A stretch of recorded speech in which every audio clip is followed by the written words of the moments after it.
Indonesia, D3 Kebidanan Politeknik Muhammadiyah Tegal. Nah, kali ini saya akan menjelaskan tentang anatomi dan fisiologi panggul ya. Nah, biasanya itu setiap wanita itu mempunyai anatomi panggul yang unik dan berbeda-beda ya pastinya satu sama lainnya. Nah, pada panggul atau pelvis sendiri ini dibagi menjadi dua bagian, yaitu bagian yang keras dan bagian yang lunak. Nah, sekarang kita akan membahas bagian yang keras dulu ya. Bagian yang keras ini dibagi menjadi dua bagian juga. Nah, yang pertama ini pelvis mayor. Pelvis mayor itu untuk mendukung isi perut seperti usus, hati, ginjal, pankreas, dan lain-lain. Sedangkan pelvis minor ini adalah tempat organ-organ genitalia internal seperti usus, ovarium, vagina, kandung kemih, dan lain-lain. Nah, selanjutnya tulang-tulang yang menyusun panggul ini terdiri dari 3 buah tulang, yaitu pertama 2 buah tulang pangkal paha atau osae, yang kedua 1 buah tulang kelangkang atau sacrum, dan yang ketiga 1 buah tulang tungging atau os coccygeus. Nah, selanjutnya kita akan membahas tentang tulang pangkal paha terlebih dahulu, yaitu tulang pangkal paha atau osae sendiri ini terdiri dari 3 buah tulang yang berhubungan satu sama lainnya ya. Ketiga tulang ini adalah tulang usus, os ilium, tulang duduk atau os ischium, dan tulang kemaluan atau os pubis. Nah, batas os coccygeus dari articulation sacroiliaca sampai pertengahan pubis. Nah, selanjutnya tulang usus atau osium. Tulang usus atau os ischium ini terletak dari articulation sacroiliaca sampai pinggir atas acetabulum. Nah, batas atasnya ini merupakan pinggir tulang yang tebal yang disebut dengan crista iliaca.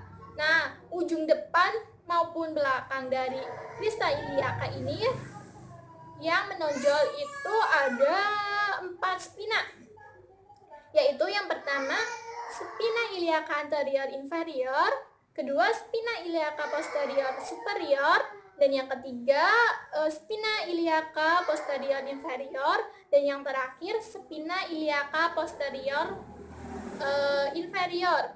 Nah, selanjutnya tulang duduk atau os ischium.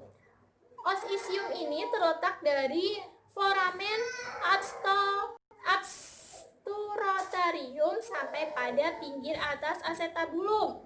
Nah, tonjolan yang ada pada ischium ini yaitu spina ischiadica. Tulang yang tebal yang menyangga berat badan pada saat duduk adalah tuber ischiadicum. Nah, bagian yang cenderung besar sebelah atas ini yang disebut dengan incisura ischiadica mayor. Nah, sedangkan bagian cenderung kecil dan sebelah bawah ini yang disebut dengan incisura ischiadica minor. Nah, tulang kemaluan atau os pubis. Tulang kemaluan atau os pubis ini tulang yang membatasi sebuah lubang dalam tulang panggul dinamakan foramen obturatorium. Nah, bagian atas yang menonjol pada os pubis ini dinamakan ramus superior. Cenderungnya ini yang biasanya itu disebut dengan linea innominata atau linea terminalis. Nah, selanjutnya pertemuan kedua ramus superior ini dinamakan tepi atas simfisis. Nah, pada bagian bawahnya ini dinamakan ramus inferior. Pertemuan antara ramus inferior ini membentuk tepi bawah simfisis. Pada ramus inferior ini membentuk sudut yang disebut arcus pubis, yang sudutnya itu tidak boleh kurang dari 90 derajat. Selanjutnya itu kedua, tulang kelangkang.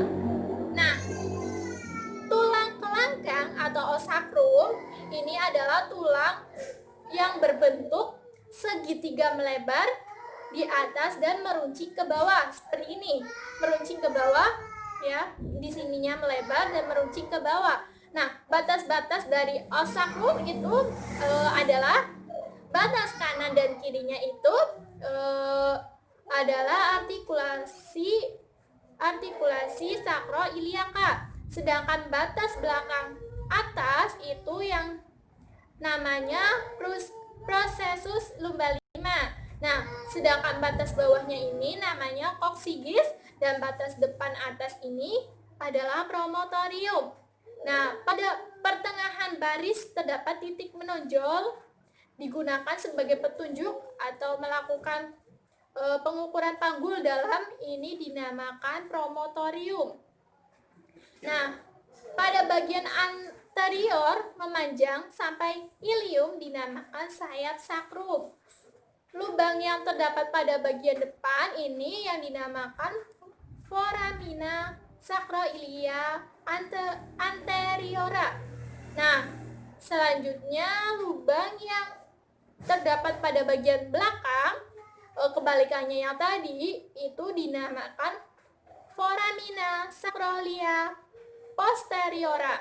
Nah, pada vertebra terdapat bagian yang berduri. Nah, ini yang dinamakan crista sacroiliaca.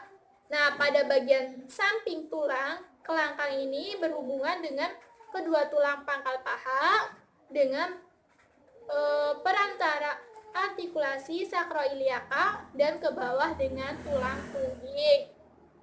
Nah, selanjutnya yang ketiga, tulang tungging. Tulang tungging ini atau koksigis. Nah, tulang tungging atau koksigis ini berbentuk segitiga dan terdiri dari 3 sampai 5 ruas yang bersatu. Nah, pada persalinan ini ujung tulang tungging ini dapat ditolak sedikit ke belakang sehingga ukuran pintu bawah panggul ini akan bertambah besar. Nah, koksigis ini bersifat lentur.